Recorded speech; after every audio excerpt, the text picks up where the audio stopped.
الإنسان يجب أن يدافع عن نفسه إذا اتهم بما ليس فيه. لا يقول دع الذين يتهموني دعهم يحاسبهم الله عز وجل، لا. وفي حديث رحم الله امرأ كف الغيبة عن نفسه. ഈ വീഡിയോ നിങ്ങളെല്ലാവരും കണ്ടു എന്ന് ഞാൻ വിചാരിക്കുന്നു. കാണാത്തവർക്ക് വേണ്ടിയിട്ടാണ് വീഡിയോ ആദ്യം ഇട്ടത്. ഇതിനെക്കുറിച്ച് മനസ്സിലായത് പെട്ടെന്ന് കാണുമ്പോൾ നമ്മൾ തെറ്റിദ്ധരിച്ച് എന്ത് ചെയ്യും, അതിൻ്റെ കാര്യങ്ങൾ ചെയ്തു പോകും. അതിൽ പറയുന്നത് എന്താണെന്ന് നിങ്ങൾക്ക് വായിക്കുമ്പോൾ തന്നെ മനസ്സിലാവും. എന്നെ കുറ്റപ്പെടുത്തിയവരെ വിട്ടേക്കൂ, അള്ളാഹു അവരെ വിചാരണ ചെയ്യട്ടെ എന്ന് അവൻ ഒരിക്കലും പറയരുതെന്നാണ്. ഒരിക്കലെന്നല്ല, പറയരുത്. പരദൂഷണത്തിനെതിരെ സ്വയം പ്രതിരോധിക്കുന്നവനോട് അള്ളാഹു കരുണ കാണിക്കും എന്നാണ് ഇതിനകത്ത് പറഞ്ഞിരിക്കുന്നത്. പക്ഷേ ആശയം ശരിയാണോ എന്ന് ചോദിച്ചു കഴിഞ്ഞാൽ ശരി തന്നെയാണ്. ഖുർആനിലുള്ള സൂറത്ത് അശ്ശൂറയിൽ 42-ാമത്തെ ആയത്തിൽ അള്ളാഹു പറയുന്നുണ്ട്, അന്യായം ചെയ്യപ്പെട്ട ശേഷം സ്വയം പ്രതിരോധിക്കുന്നവനെതിരെ യാതൊരു കുറ്റവും ഇല്ല എന്ന്.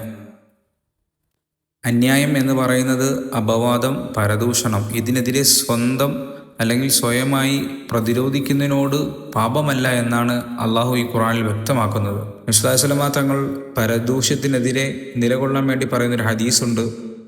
ഒരു മുസ്ലിമിൻ്റെ മാനത്തെ സംരക്ഷിക്കുന്നവനെ ഖിയാമത്ത് ദിനത്തിൽ നരകാഗ്നിയിൽ നിന്ന് അള്ളാഹു സംരക്ഷിക്കുമെന്ന്. ഇത് വളരെ ശക്തമായ ഹദീസാണ്. പരദൂഷണത്തിനെതിരെ മൗനം പാലിക്കണം എന്നല്ല ഈ ഹദീസ് പറയുന്നത്. നീതിപൂർവം പ്രതിരോധിക്കുന്നത് അള്ളാഹു പ്രിയപ്പെട്ടതാണ് എന്നതിന് തെളിവാണ്. ഇനി ശരിയായ ഇസ്ലാമിക നിലപാട് എന്താണ് ഇതിനെക്കുറിച്ച്? സ്വയം പ്രതിരോധിക്കാം, മാനവും സത്യവും കാക്കാം, അതിക്രമം ചെയ്യരുത്, പ്രതികാരം, അപമാനം, അതിക്രമ വാക്കുകൾ ഒഴിവാക്കണം. നബി സല്ലല്ലാഹു അലൈഹി വസല്ലം തങ്ങൾ പറയുന്ന ഹദീസിൽ കാണാം, ശക്തൻ അടിക്കുന്നത് കൊണ്ടല്ല, ഒരു ശക്തനാവുന്നത് അടിക്കുന്നത് കൊണ്ടല്ല, കോപത്തെ നിയന്ത്രിക്കുമ്പോഴാണ്. അവനെ തിരിച്ചടിക്കാതെ അവൻ്റെ കോപത്തെ നിയന്ത്രിക്കുന്നവരാണ് ശക്തൻ എന്ന് നബി സല്ലല്ലാഹു അലൈഹി വസല്ലം തങ്ങൾ പറയുകയുണ്ടായി.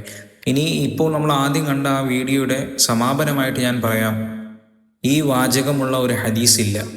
രണ്ടാമത്തത്, അർത്ഥം ഇസ്ലാമികമായിട്ട് ഓക്കെയാണ്, അർത്ഥം ഓക്കെയാണ്. ഹദീസ് അതേ നിലപാടിലുള്ള ഒരു ഹദീസ് ഇല്ല. ഞാനിത് പറയാൻ കാരണം, പരദൂഷണത്തിനെതിരെ നീതിപൂർവം നിലകൊള്ളുന്നത് അനുവദനീയവും പ്രതിഫലവുമുള്ളതാണ്.